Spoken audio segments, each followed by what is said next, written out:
அமைதியான ஒரு காட்டின் மையத்தில உயர்ந்த மரங்கள் வானத்தை தொடுகின்றன. ஒரு சாந்தமான நீரோடை அழகாக ஓடுகிறது. இலைகளின் வழியே சூரிய ஒளி ஆடுகிறது. பறவைகள் இனிமையாக பாடுகின்றன. குரங்குகள் மரக்கிளைகளை குதித்து விளையாடுகின்றன. மான்கள் அமைதியாக மேய்க்கின்றன.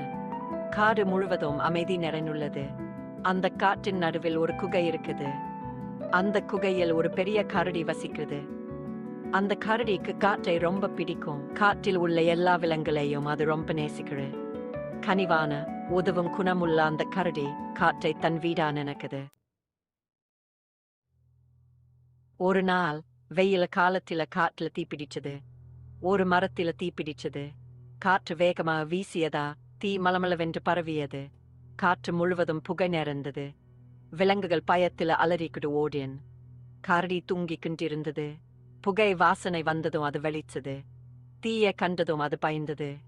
ஆனால் அது தைரியமாக இருந்தது.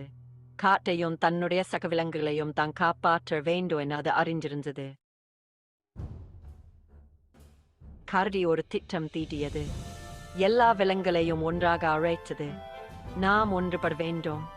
இந்த தீயை அணைக்க வேண்டும் என்று கரடி சூழியது. கரடியின் தைரியத்தை கண்டு விலங்குகள் வியந்தன. அவை உத்வேகம் அடைந்தன. ஒரு மான் தண்ணீரை கொண்டு வந்தது. குரங்குகள் மணலை கொண்டு வந்த. பறவைகள் தங்கள் இறக்கைகளை பயன்படுத்தி வீசின. எல்லா விலங்குகளும் ஒன்றுபட்டு தீயை எதிர்த்து போராடின. கரடி அவைகளை வழி நடத்தியது.